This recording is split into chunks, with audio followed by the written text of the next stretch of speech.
Maybe I should start.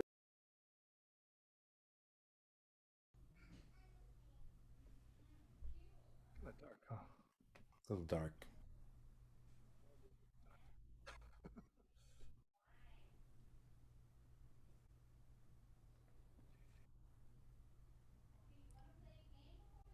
That's good.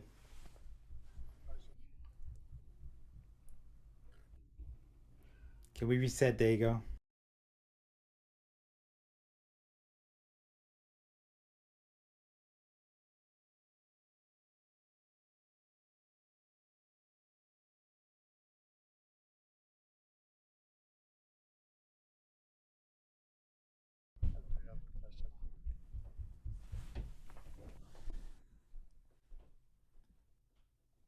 All right, everybody.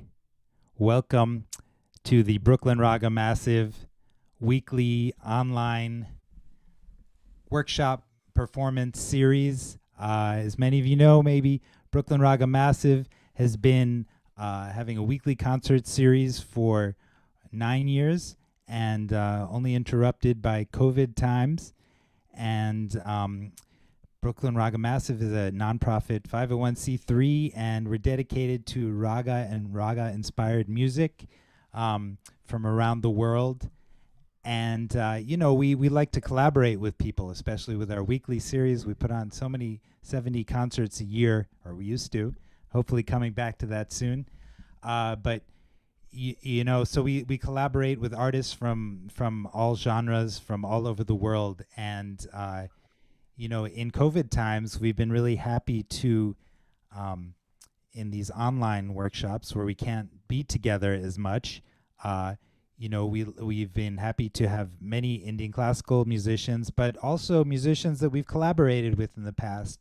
And this is our opportunity to go into their studio, into their living room, and really find out, get deep into what they've been doing. And so we're really thrilled and honored to have Kaoru Watanabe join us today. He's a longtime collaborator with many members of Brooklyn Raga Massive, including myself, yours truly, Neil Murgai, co-artistic director of BRM. Kaoru, how you doing? Very good, very good. Great to be here. Honored to be here. Thank you so much for having me. It's really great to see you in not in the flesh, but hopefully that will be soon. Well, we did get to play together recently. We did, yes, yeah, So that was amazing I saw with you. Adam Rudolph and Brooklyn Raga Massive and Go Organic Orchestra. Um, Great album we released a couple years back. Yes, and it's feeling like we're kind of coming back into the world, right? Where we're Coming actually back in the world. together Is again. your original sound still on there, Karu? Just checking settings here. Um, we actually have live concert coming up. Raga Makam, our collaboration with Amir El Safar, working as a composer, combining elements of raga music, makam, and modern composition. And that's going to be at Lincoln Center on Saturday. Um, but Kaoru, tell Yeah. me, one question I've been asking a lot of artists these days is, how they've been faring through the pandemic, what they've been working on, and Yeah. are you surviving? Um. Well, I don't know how much to go into it, but I did get sick at the very beginning, like right at the end of March of last year when it was first kind of coming. Um, and I called, like, this is back when we didn't really know what was going on, and I called the hospital and it's like, should I come in? Like, I have a fever, and they're like, don't come. Just to stay home as much as you can. Yeah. It's better to stay home. And I had a fever for 10 days. I was barely I would just wake up to eat and go to the bathroom and then go back to sleep. And my partner was UDA was cooking and clean and changing the sheets because I was sweating so much, and just preparing all these amazing little ancient Japanese home remedies. And I don't remember too much of 10 days. I was just sleeping the whole time, and then I got better, and it took about 10 days to kind of get back on my feet. And then I since then I've been 100% basically. And it's been interesting to kind of look back on that, and think about, remember the sounds of the sirens, constant ambulances going by, and the Right. clanging of pots and pans every night, to thank the healthcare workers. And it already feels like a long time ago, even though we're kind of still in the pandemic. But for me, besides that, not traveling, not touring, also means spending a lot more time with my daughter Shinobu, and more time with Yurie, and really a time to kind of rethink my music and my process. We'll be getting into it in a second, but I've been, not being able to play with people.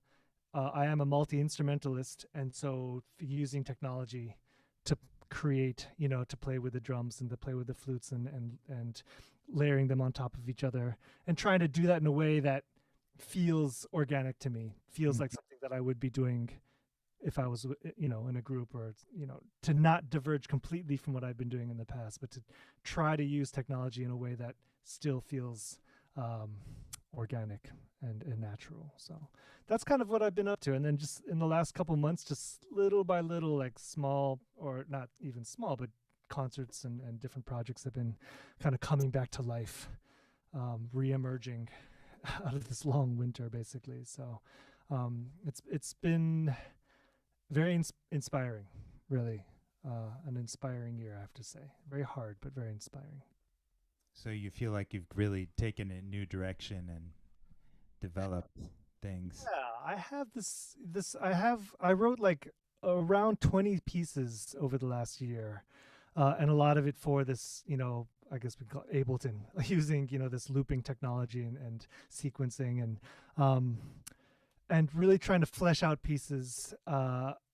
And so I've been very busy with that. And then also some longer term projects that that have been kind of put on hold or canceled multiple times because of COVID are coming back into being. And so I've been writing a lot of music. One very exciting project, I was supposed to do a performance last year with the dancer Baryshnikov, this iconic, dancer. It was supposed to happen in 2020. It got canceled. Then early this year, they said, okay, we're back on it. It's going to happen in Tokyo in the fall of 2021. Got canceled again. So it's kind of in limbo right now.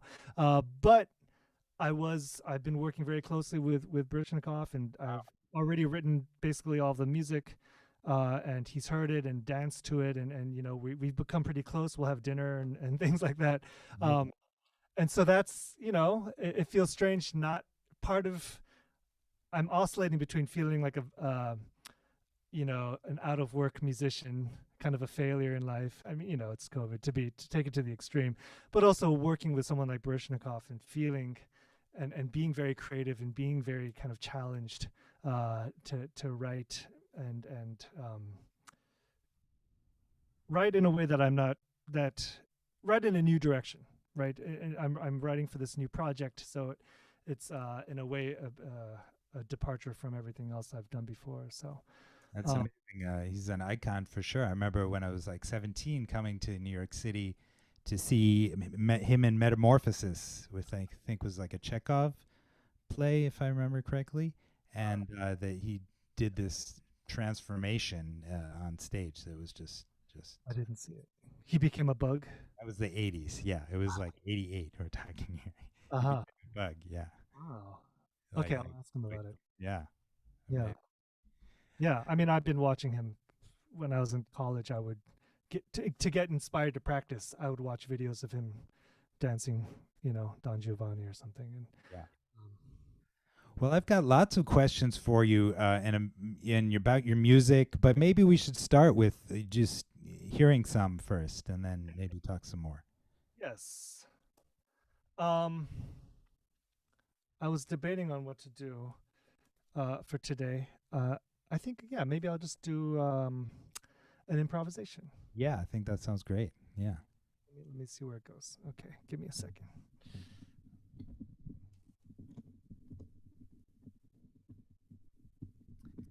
Thanks, everybody, for tuning in. Next week, we've got Aditya Prakash, great South Indian vocalist. In a couple of weeks, we have Shanklahiri, Yeah, also in August, Chris Stevens in August. We're also going to have a panel discussion about Tavaevs, but I'll let Kaoru get started.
Bravo.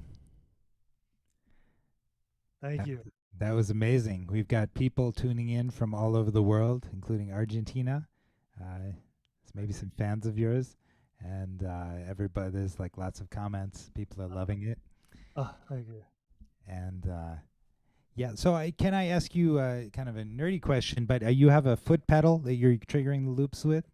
No, I'm actually, I'm going to switch so I want to look at you, but it feels awkward. Yeah. It's technology, right? It's like this, the mic is now too high and it's in the way, but then but that's also been a big part of the whole last year, right? Yeah. Trying to figure out all that. Your screen up. Okay. So a nerdy question. As I mentioned, I've been messing around with Ableton. It's been a challenge. It's like learning a new instrument, right? I need to spend as much time on that as I do on any of my flutes or my drums. Yeah. Yes. As you know, and actually Neil just right before we started showed how to do this thing that I've been trying to do for a year and a half, and I tried it out just now for the very first time, and I was told once never to apologize after a performance, but and so I'm not apologizing, but it was an exciting experience for me to try something that I'd not even done technologically until just now. So you had it pre-programmed, like the recording. I programmed it like literally 30 minutes ago.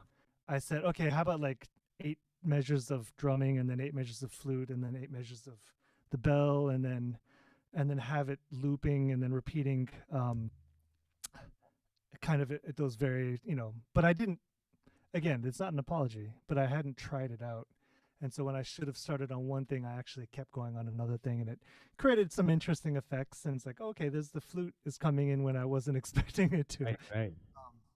But that's part of this whole thing. Be part of the fun of it. Those and things happen that you don't expect, and it makes you do different stuff. Exactly, and it's like I've been really following the baseball pitcher and hitter Otani from Japan. Yeah, it's Showtime, and it's all about the curveballs and the sliders, and you don't know what's coming up next. The only reason to watch baseball right now. I'm sorry? He's the only reason to watch baseball right now. Well, yeah, I wouldn't, publicly agree with that until we went to see him at Yankee Stadium a couple of weeks ago, and it was like the one night this season that he was totally horrible. But right, yeah. But again, it was great to see some of that stature just totally suck.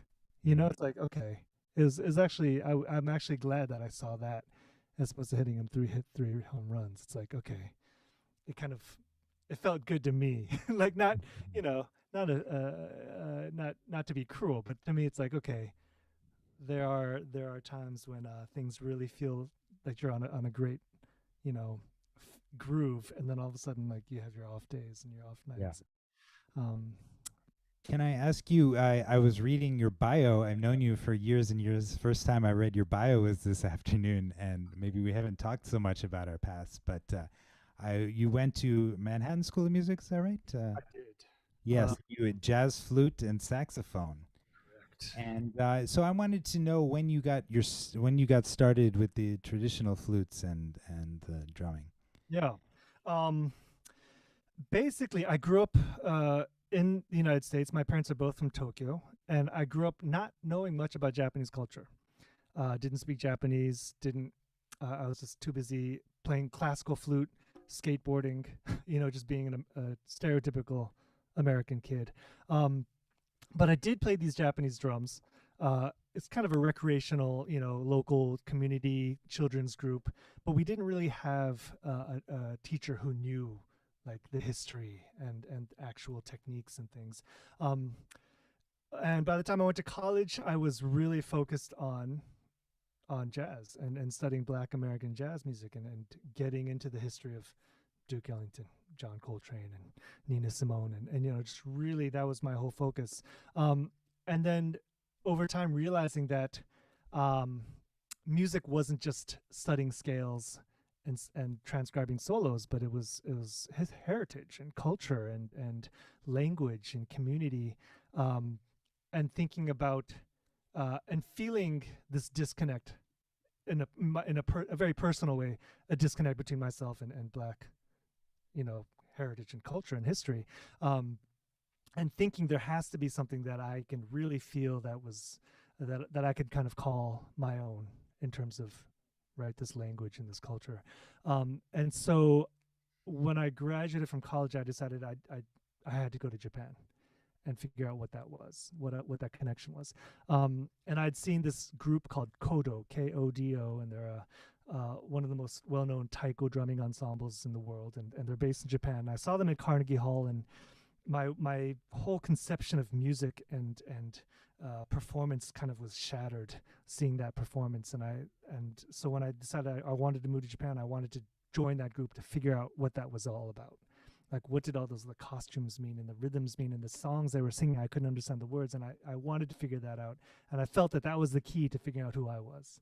Mm-hmm. So I was 22 years old. I just graduated from college, and I moved to Japan. I joined I became an apprentice to join the group. And so for 2 years, it's like out of a movie. I was literally living in the mountains in an old wooden schoolhouse with no heat in the winter and no air conditioning, running 6 miles at the break of dawn every day. Wow. Days a week, growing rice, like out in the rice field, planting and harvesting rice over the course of a year, and growing vegetables and learning how to shave your own drumsticks out of a block of wood using a wood plane, and then also studying the drumming and the flute playing, but also as much, if not more, folk dancing and singing, and understanding the relationship between dancing and the music and the drumming and the flute playing, and how those are all tied in, right? And it wasn't just songs and rhythms to learn, but it was actually dances that had been done for hundreds and hundreds of years, being passed on generation to generation, and trying to understand. It wasn't just learning the movement and the sequences, but what is the feeling of the dancer who's carrying the weight of their ancestors on their shoulders every time they played this piece. What is the meaning of it? Is it a song to give thanks for a good harvest, or to pray for a good crop right before you plant the rice? And depending on what that is, what the function and the role of the music is, how does that make you feel as a performer playing it? And then when we take that to the stage, trying to not lose that connection and trying to keep that spirit in the music as well. So that was a huge transformative time in my life. I lived in Japan for about 9 years. Wow. First as an apprentice, and then I joined the group, and I went from New York to 2 years on this island, Sado Island, and then on the road and touring all over Europe and America and every prefecture in Japan, and really seeing the world, and now representing Japanese culture on stage. After just 2 years of living in Japan, I was already on stage wearing the costume and singing these songs in Japanese and playing the flutes, and trying to feel that I wasn't an imposter, Yeah. So really trying to understand the nuances and even the way you carry your body and how you walk, right, is all kind of these are all things that I really had to learn, and really try to personalize, internalize over time. It's amazing. I'm really happy you shared that. I didn't know that. I have a similar kind of experience. I didn't study music in college, but right after I graduated, I went to India to, get more in touch with my family and get away from my family, experience India for myself. And that's when I started learning sitar. I wasn't running 6 miles a day or, but that was kind of how I got started too. But now I'm happy to see that of course, you've now combined your studies of Black American jazz and improvisation with the Japanese techniques, and it's just like fluid and seamless. That's that's the goal, is to try to get to that point. I don't want to, you know, just play standards on the Japanese flute. It's like, how do I make it where I'm really bringing out the heart of the musics and the cultures and putting them together again in a natural, organic, meaningful way. Not to be over sentimental about it, but I really feel Brooklyn Raga Massive.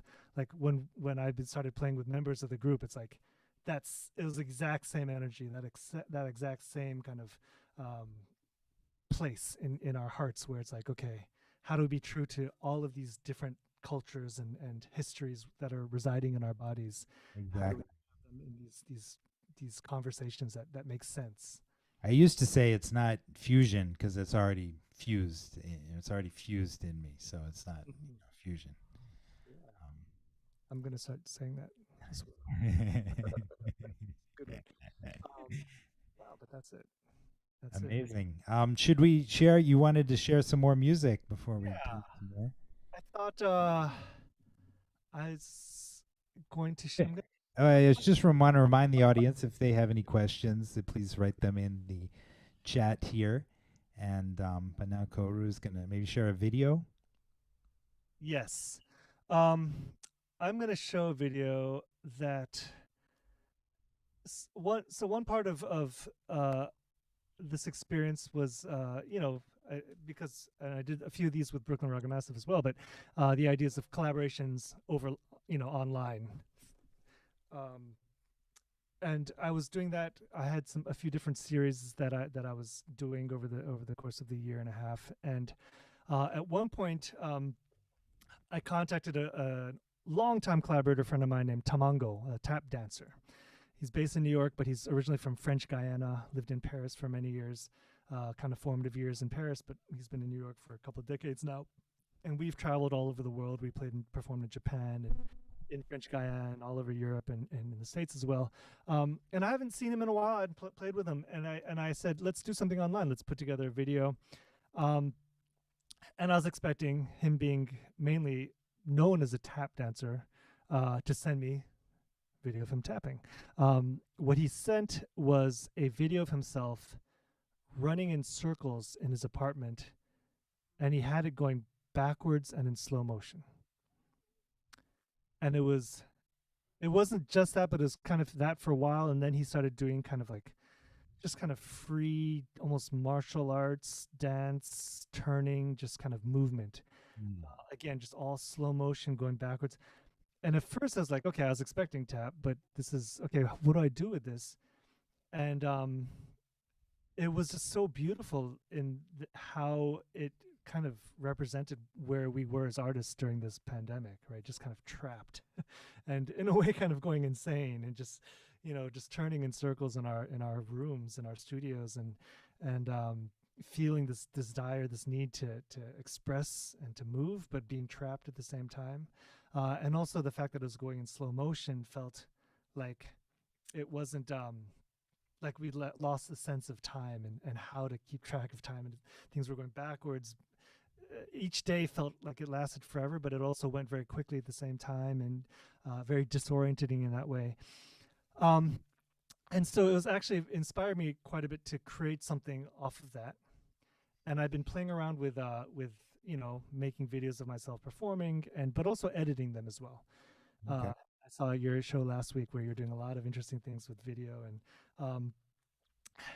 and again, it's a skill that I never had and I ever worked on, is editing video. But it really inspired me to try something out. I wanted to play with time. I wanted to play with movement. I wanted to play with the idea of going in forward motion and reverse motion. And I was thinking of different ways of expressing that besides just musically and rhythmically, visually. And so I came across the idea of a simple idea of burning incense. And this is right around the time when all these incidents of violence against Asian people were kind of really on the rise a few months ago. And so there was a lot of anger and a lot of frustration as well. And I feel like this piece kind of brought all of that together. And this is the first time I realized that the word incense, the smoke, and it's a very meditative thing, and it allows us to find center and to find peace and calm. But if you change where the accent is on the word, incense, Yeah. to make someone angry, Yeah. volatile, I realized it had that double meaning. It seemed obvious after I realized it. Same spelling. No, same spelling. Yeah, same spelling. Yeah. C-E-N-S-E, I believe. So I created this piece. You're going to see Tamango dancing and myself playing. A lot of playing around with time and motion, and the piece is called Incense.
I'm sorry, Kaoru, should we be hearing audio yet? We're okay. Oh, sorry.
Wow.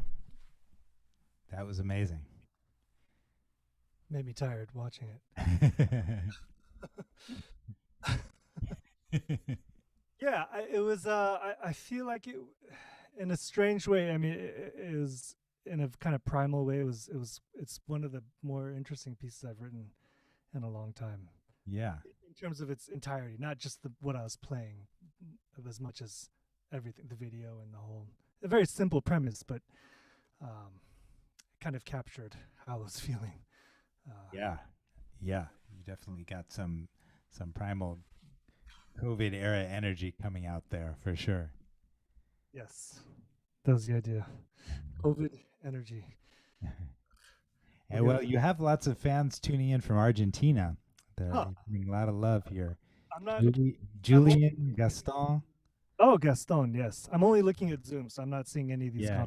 comments. Gaston, good to see you again.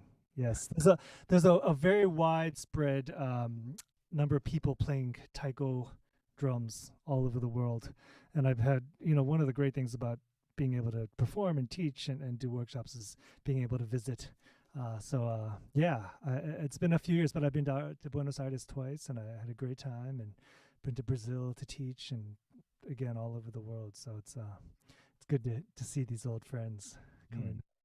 And we have got Chris Stevens, who is a multi-instrumentalist who we're actually going to be featuring in a few weeks. He's asking if we can hear some of the koto. I will be maybe on your video. Yes, a little. I'll play a piece, and I'll finish with that piece in a second. Little disclaimer, and again, it's not an apology because I don't apologize, but I'm not a trained koto player. I work with and I know many of some of the top koto players in Japan, and I approach it as you'll see in the video, and it's a little sacrilegious of me to play the instrument, but I do it anyway, especially coming out of COVID, and I just kind of use it as another one of my arsenal, not as a proper koto player. Right. Yep. But yes, we'll be doing that in a second. Should we just go on to that piece maybe to finish it off, or? Sure. Then we can close out with a little more talking. Yeah. Great. So this last piece I'd like to present is also very kind of captures the time, the last year and a half in many ways, but also it was co-written with my partner UDA. The name of the piece is Merge. It's about in one respect it's a love song. It talks about two people, two souls, two beings coming together, and what that means, the ramifications of all of that. But also there's the Japanese lyrics, which were written by UDA. Originally, I wrote some words in English, and then she wrote them in Japanese. And they're not a direct translation. It's kind of an interpretation and her own kind of take on it. And it's basically what we do in order to express kind of an ultimate form of love, which is not just, hugging and kissing, but it's being there and being healthy and being alive, right? As much as possible, right? And there are times when you can't, and again, coming out of COVID, me being sick and her having to take care of me, and and her kind of, needing to be healthy for the two of us, and me needing to come back, and to be healthy and to be, it's kind of the most, again, going back to the word primal form of being, expressing love is just simply being there. So, yeah, here's the piece. It's called Merge.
踏みとどまること、止まらないこと、耐えること、耐えないこと、幸せでなくてはと思うこと、健やかでなくてはと思うこと、生きていることが愛しているということ、生きていることが愛しているということ、生きていることが愛しているということ。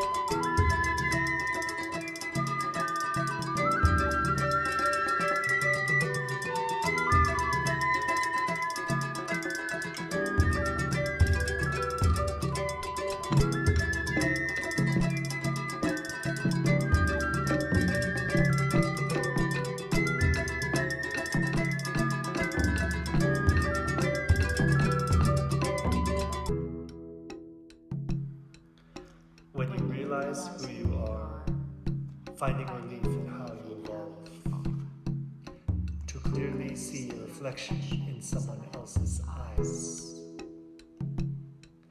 to know home, to know home. When two objects collide and become one, and when that collision is inevitable. The endless moments, the past and future merge. The endless moments, the past and future merge.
When you realize who you are, finding relief in how you evolve, to clearly see your reflection in someone else's eyes, to know home, to know home. objects collide and become one, and when that collision is inevitable. The endless moments, the past and future merge.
To clearly see your reflection in someone else's eyes.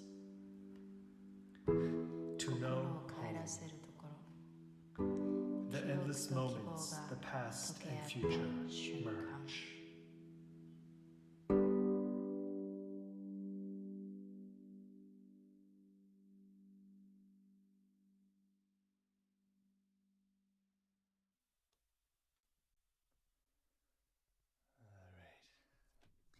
Yes, yes. So creative and beautiful. Thank you. Thank you for sharing.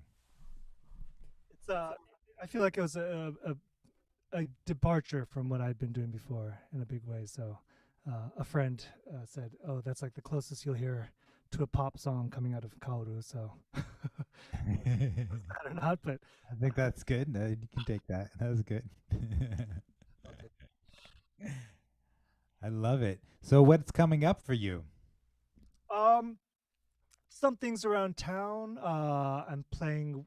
Actually, what time are you playing at Lincoln Center? I believe they're playing at 8. I'm not personally playing, but the band is playing at 8, I believe. Yeah. Nice. I'm doing something with Elena Moon Park for kind of a family-oriented performance at Lincoln Center in the at noon, I think. Well, the same day. Yes, on Saturday. It's all July 31st. That's Yes. right. Yes. Next Saturday, for those of you who are in New York, and you'll be in Damrush Park at noon. I think Maybe it'll be somewhere. It's for it's like kids friendly kind of performance. I'm not sure what. Fountain. And then I'm actually doing a different thing with Mark de Clive Load, also part of a Lincoln Center thing, but not a lot besides that. I'm writing a piece. I had a commission recently from Silk Road, so I'm writing a piece that's kind of based on a reimagining of gagaku, which is ancient court music of Japan. So that'll be debuting sometime next year, but we'll be workshopping it this fall. So some things in the works, but slowly but surely coming out of the pandemic. Yeah, it's great to have some live music slowly trickling back. I don't know where you are in the world, and we wish you all the best. Where it's in regards to COVID, as things are coming back to life in New York a little bit, and it just feels so good.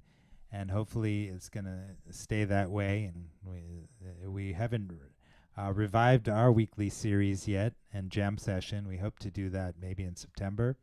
But we've loved this online series so much that we're just going to keep this going anyway, because this is really a chance to be intimate with artists, in their home, in the studio, and, get to talk to them, hear their music, and find out more what they're about. So, Kaoru, it's been a pleasure to talk to you. I've learned more about you and your music, and It's been a real pleasure. Just seeing if there's any last kind of questions over here. Yeah, lots of fans from around the world. You can check it out later. And this is going to be archived at the same link, by the way. Would you like to go out with maybe one more like improv? Sure. Freestyle? Freestyle. Okay, shoot.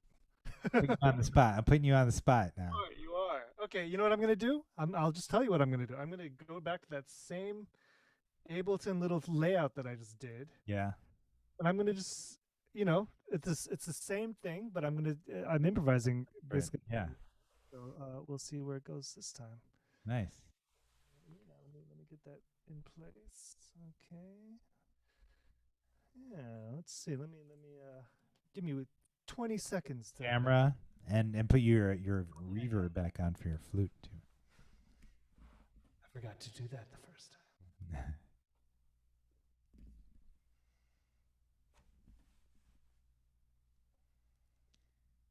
Talk for about 10 seconds. Yeah. So if you, of course, these workshops are free for you, everybody to attend. But if you, I'm going to put the donation link in the chat here, and if you can donate, we definitely encourage it. You help us put this on, keep this series going indefinitely, because we are paying our artists, even though it's free to the audience, and we want to keep it free for our listeners, and get new audience around the world, like many of yourselves. And it's a treat to get this super high level of artists who have collaborated with so many musicians around the world, such as Kaoru. Next week, Aditya Prakash, who just released a new album this year. Shank Lahiri is coming up, excellent tabla player from Florida. We got Chris Stevens coming up from Red Hook, New York, I believe. We're going to get Gwen Lester and Damon Banks from Hudson, New York in a while. So lots of great stuff coming up.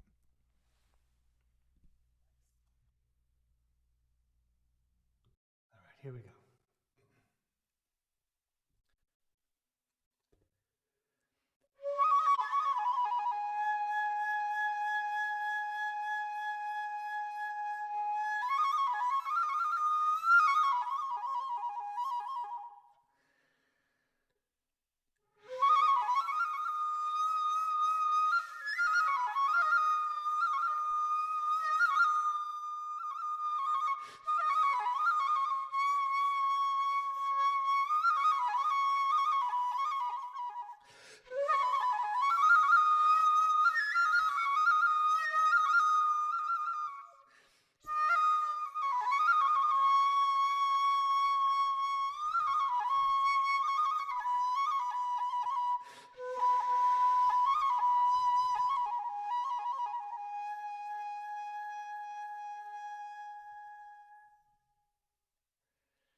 Yes.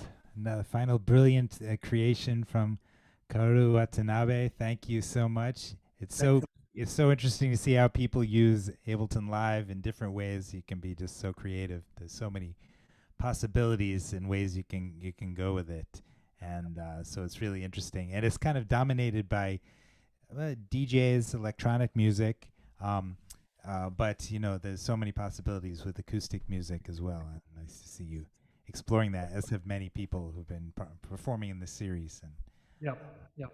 It's nothing new in that sense, but for me it is new. So it's you know, just trying to be challenged and refreshed and inspired. So thank you for the opportunity.